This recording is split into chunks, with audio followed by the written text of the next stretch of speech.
ओम शांति। आइए सुनते हैं 22 दिसंबर 2024 की शिव बाबा की ज्ञान मुरली और ईश्वरी महावाक्य। आज परमपिता परमात्मा बाप दादा ने कहा, देखो संडे की मुरली है ना। बाप दादा ने कहा सदा बच्चे अपने स्वभाव में सोमान में रहना है। सोमान जो बाबा देते हैं, सोमान देना, सबका सहयोगी बनना और समर्थ बनाना है। बच्चों तुम्हें तुम्हें सदा अपने सम्मान में रहना है और दूसरों को भी सम्मान देना है। सम्मान में रहकर सम्मान देना है। बाबा ने कहा दूसरे को भी सहयोगी बनाओगे, फिर यही तो तुम्हें जानना है। यही बार बार मैं तुम्हें बताता हूँ बच्चों को। फिर बाबा ने कहा बाप दादा दोनों आज बच्चों के सम्मुख बैठकर बहुत प्यार से बातें कर रहे हैं। और क्या कह रहे हैं? कह रहे हैं बच्चों, आज भाग्य विधाता बाप दादा चारों ओर के हर एक बच्चे के मस्तक में भाग्य की 3 लकीरें देख रहे हैं। अब बताओ, भाग्य की 3 लकीरें देख रहे हैं बच्चों के मस्तक पर। आज बाप दादा कह रहे, तो बाप दादा ने कहा परमात्मा पालना की भाग्य की लकीर है, और दूसरी बच्चों सत शिक्षक की श्रेष्ठ शिक्षा की भाग्यवान लकीर है, और तीसरी तीसरी है श्रीमत की चमकती हुई लकीर। और फिर बाबा ने कहा चारों ओर के बच्चों के मस्तक के बीच 3 लकीरें। क्या बाबा ने कहा? ध्यान से सुनो, बाबा ने क्या कहा? बहुत चमक रही हैं। यानी बच्चों के मस्तक के बीच में जो 3 लकीरें हैं वो बहुत ही चमक रही हैं। फिर बाप दादा कह रहे हैं, बच्चे आप सभी भी अपने तीनों भाग्य की लकीर को क्या देख रहे हो? नहीं देख रहे हो? बाबा ने पूछ रहे हैं, क्या देख रहे हो? जब भाग्य विधाता आप बच्चों का बाप है, तो आपके सिवाय श्रेष्ठ भाग्य और किसका हो सकता है? देखो, भाग्य विधाता बाप और श्रेष्ठ भाग्य वाले बच्चे कितनी तकदीरवान बच्चे हैं, जो भगवान के सम्मुख बैठ कर के बताते हैं, सुनते हैं, करते हैं, याद करते हैं। दुनिया वाले तो जानते नहीं हैं। बाबा ने कहा बाप दादा देख रहे हैं कि विश्व की बहुत बच्चे, अनेक करोड़ आत्माएं हैं। बहुत आत्माएं हैं ना, लेकिन उन करोड़ों में से 6 लाख परिवार कितने थोड़े हैं, कोटों में कोई। बाबा ने कहा 6 लाख परिवार कितने थोड़े हैं, जिसे कोटों में कोई इसमत में नहीं रखना है। लेकिन बच्चों सदा इसमत स्वरूप रहना है। कई बच्चे तो सोचते हैं बहुत अच्छा है, लेकिन फिर क्या सोचते हैं? बाबा ने कहा स्वरूप नहीं बनना है, इसमत स्वरूप बनना है। फिर बाबा ने कहा इसमत स्वरूप सो समर्थ स्वरूप है। बच्चों बच्चों ने कहा उनकी स्वरूप नहीं बनना है, लेकिन इसमत स्वरूप बनना है। फिर बाबा ने कहा बच्चों इसमत स्वरूप सो समर्थ स्वरूप है। जब तुम बाप की याद करते हो, तुम याद करते हो कि बाबा है, भगवान है, तो वही समर्थ संकल्प हो जाते हैं बच्चों, और वही श्रेष्ठ कर्म हो जाते हैं, वही श्रीमत है, वही पुरुषार्थ हो जाता है। फिर बाप दादा बच्चों की भिन्न भिन्न लीला भी देखते हैं, और क्या करते हैं? ऊपर से मुस्कराते भी हैं। कोई कोई सोचता स्वरूप रहते हैं, वो सोचते ही रहते हैं, इसमत स्वरूप सदा नहीं रहते। कोई कोई सोचते हैं तो सोचते ही रहते, पता नहीं कौन सी बातें सोचा करते हैं। तो जो बच्चे सोचते हैं वो इसमत स्वरूप सदा नहीं रहते। कभी सोचता स्वरूप, कभी इसमत स्वरूप, कभी सोचता स्वरूप बनते हैं, कभी इसमत स्वरूप, कभी भूल जाते हैं, फिर कभी याद करते हैं। जो इसमत स्वरूप बच्चे रहते हैं वह निरंतर इसमत स्वरूप वाले बच्चे निरंतर अपने भाग्य को देखते हैं, और जब उसे थोड़ा समझ में आता है तो उसको परिचय देते हैं। कोई भी मित्र संबंधी मिला, आज बाप दादा ने बड़े प्यार से कहा, कोई भी मित्र संबंधी मिला उसको तुरंत परिचय दिया। ऐसे हो, जब ब्राह्मण जन्म लिया तो आप ब्राह्मण बच्चों को जन्मते ही क्या परिचय मिला है कि बाप का।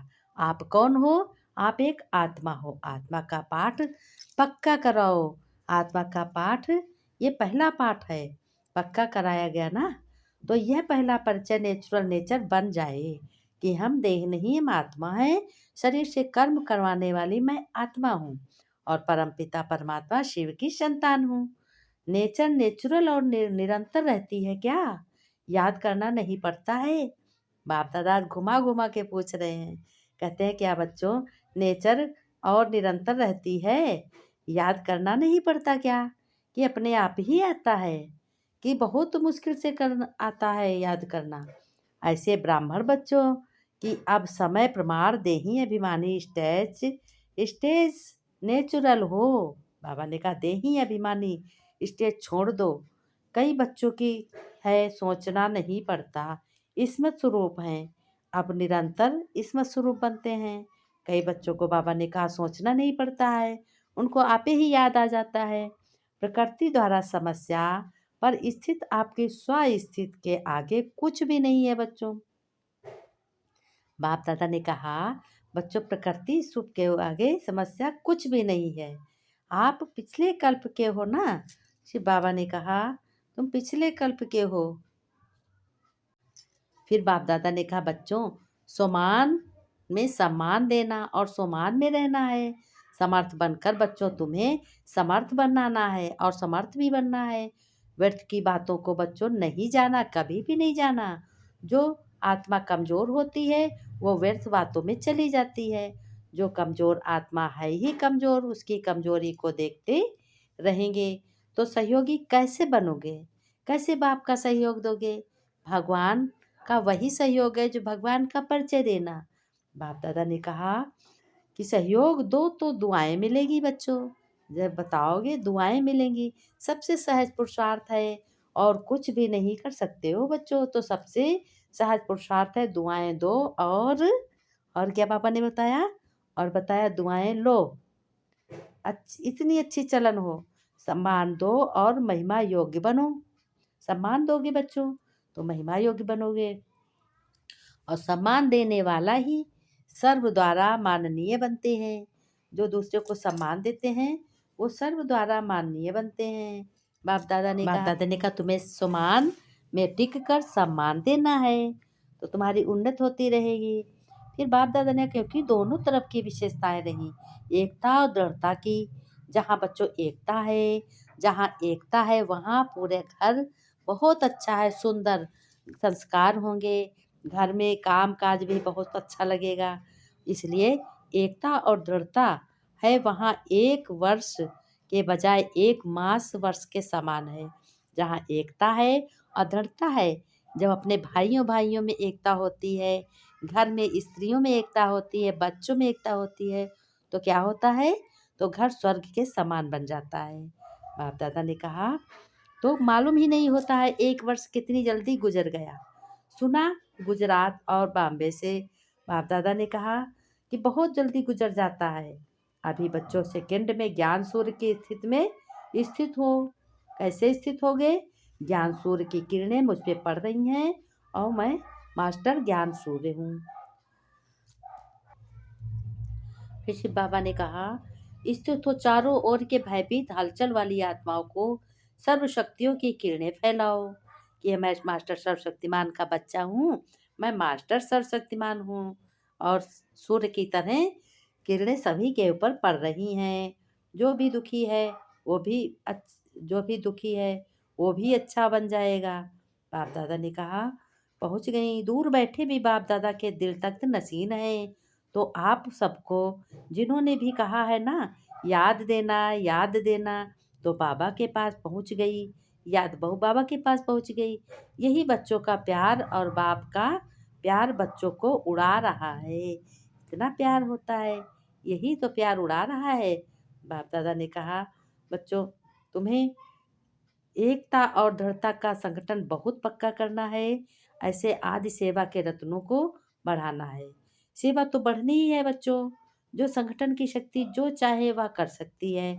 अगर संगठन है तो एक काम एक सेकंड में हो जाएगा सब लोग मिल कर के। बाप दादा ने कहा संगठन की निशानी का यादगार है 5 पांडव। 5 हैं लेकिन संगठन की निशानी है। अच्छा, अभी जो साकार ब्रह्मा के होते हुए सेवा के लिए सेंटर पर रहे, सेवा में लगे हैं, वह उठ। बाप दादा ने कहा, सबसे मुलाकात करते हैं। बाप दादा ने कहा, बहुत अच्छे अच्छे रतन हो बच्चे तुम सबकी बहुत अच्छे रतन हो, और इतने अच्छे रतन तुम कैसे बन गए? बाप दादा ने कहा कि पढ़ते हो। बाप दादा ने बच्चों से कहा, अच्छा सब ठीक हो कहते हो, लेकिन आपके संगठन की महानता है बच्चों, किला मजबूत तो बहुत है। वरदान में बाबा ने कहा, सुमान की सीट पर सेट हो, हर परिस्थिति को पार करने के लिए शक्ति। फिर बाप दादा ने कहा, वरदान में सुमान की सीट पर बच्चों सेट हो, हर परिस्थिति को पार करने वाले, सदा तुम विजयी हो, हमेशा विजयी रहोगे हर कर्म में। सदा बच्चों अपने इस सुमान की सीट पर स्थित रहो कि मैं विजयी रतन हूँ, मैं मास्टर सर्वशक्तिमान हूँ। तो जैसी सीट होती है वैसे बच्चों के लक्षण भी होते हैं, और कोई भी परिस्थिति तुमको विचलित नहीं करेगी, घबराएगी नहीं। फिर बाप दादा ने कहा, बच्चों बहुत ही श्रेष्ठ तुम हो, आज विजय का झंडा लहरा रहे हो। ऐसी सीट आए तो सेकंड में अपने को क्या करोगे, इस सीट पर सेट हो जाओ। सीट वाले का ही ऑर्डर माना जाता है। सीट पर रहो तो विजयी बन जाओगे बच्चों। संगम युग है ही सदा विजयी बनने का। इस युग, यह युग तो वरदान है, वरदानी है। बाप दादा ने कहा, वरदान तुम बच्चों का सिर पे बाबा का हाथ हमेशा रहता है, क्योंकि तुम ही सपूत बच्चे हो। तो वरदानी बन विजयी बनो बच्चों। स्लोगन में बाप दादा ने कहा, सर्व आशक्तियों पर विजय प्राप्त करने वाले शिव शक्ति पांडव सेना हो तुम। ओम शांति। बाप दादा ने फिर भी कहा कि बच्चों बीती को बीती कर दो, और बीती बातों से शिक्षा लेकर आगे के लिए क्या रहोगे, सावधान रहोगे। बाप दादा ने कहा, तो तुम्हें यही करना है। सम्मान, ज्ञान और स्वागत जब बच्चों दिल से हो रही है तो समझ जाए परमात्मा का आशीर्वाद या पिता का आशीर्वाद से हो रहा है, वरना कर्म से कम तो नहीं होगी ना, कर्म करने से कम तो नहीं होगी। बाप दादा ने कहा, तुम ही बच्चे सर्व संपत्तियों के संपन्न, सर्व संपत्तिवान हो। तुम ही, और तुम ही तो बच्चे श्रेष्ठ हो। केवल एक दिन के लिए 1 घंटे की क्रिया नहीं होती है, ये जीवन जीने का तरीका है बच्चों। इस ज्ञान मुरली से बहुत शिक्षा मिलती है, क्योंकि ये अविनाशी ज्ञान ये शिव पिता ही दे सकते हैं। अशांत परिस्थितियों में शांत, और चुनौतियों में क्या होना चाहिए? बाप दादा ने कहा, शांति और चुनौतियों में स्थिरता होनी चाहिए। स्थिरता हो देता है। लेकिन बच्चों प्रतिदिन एक इसका अभ्यास करें और आत्मा को क्या मिलेगी? आत्मा को शक्ति मिलेगी। बाप को जानना है, पहचाना है, उनके बने हो, बाप तुम्हारा बना है, इसे ज्ञान कहा जाता है। बाप तो रहते ही हैं परम धाम में, बस वह रहने का स्थान है। लेकिन सभी मनुष्य लोगों के ऊपर नजर जाती है ना, ऊपर उंगली से इशारा कर याद करते हैं, तो जरूर जिसको याद करते हैं वही होगा। लेकिन बच्चों आत्मा की पवित्रता का अर्थ है आत्मा के मूल्य दिव्य गुणों की ओर लौटना। और आत्मा के गुण हैं ज्ञान, पवित्रता, शांति, प्रेम, सुख, आनंद, शक्ति। बाप दादा कहते हैं बच्चों याद में प्रैक्टिस करो तो हर्षित रहोगे, खिले हुए रहेंगे, बाप की भी तुम्हें मदद मिलती रहेगी। बाप दादा ने कहा, परम पिता परमात्मा शिव तो इस धरा पे आए हुए हैं, अवतरित हुए हैं। लेकिन बच्चों अब दिन नज़दीक आते जाते हैं, लड़ाई की तैयारियां भी होनी जाती हैं। लड़ाइयाँ कैसे, देश विदेश में बम विस्फोट हो रहा है, आपदाएं भी आती रहती। लेकिन बच्चों तुम्हें याद रखना है कि बहुत थोड़ा समय है, बाप का फरमान है योग लगाने में ही मेहनत बहुत होती है, इसलिए योग पर ज़्यादा ध्यान दो। बाप दादा ने कहा, मीठे बच्चे सच्ची कमाई करने का तुम्हें बहुत ही हक है, क्योंकि तुम्हारा सत्य पिता है। परमात्मा भी अभिनेता है। क्या है? अभिनेता है। वह क्लाइमेक्स सीन में अवतरित होते हैं। किस में अवतरित होते हैं? फिल्म देखो कितनी बार देखो, उसकी कहानी बदली नहीं। ऐसे ही ये भी फिल्म होती परमात्मा की होती है। बाप दादा ने कहा, इसीलिए तो तुम्ही बच्चे ये श्रेष्ठ बन रहे हो। और पापा ने एक बात और कही, जिसने रोज़ाना स्वयं को 1 घंटा भगवान की याद में चार्ज करने में दिया, बैटरी को चार्ज किया, लेकिन उसके बाकी 30 घंटे तो शक्तिशाली होंगे ही साथ में। साथ में ही जीवन खुशियों में क्या हो जाएगा, बदल जाएगा कि भगवान मेरा है, भगवान भी चाहता है मुझे कोई याद करे, है ना? तो बच्चे ही है जो याद करेंगे। बाप दादा ने कहा, बच्चों पाठ को पक्का करना और कि मैं आत्मा हूँ। ओम शांति, फिर मिलेंगे।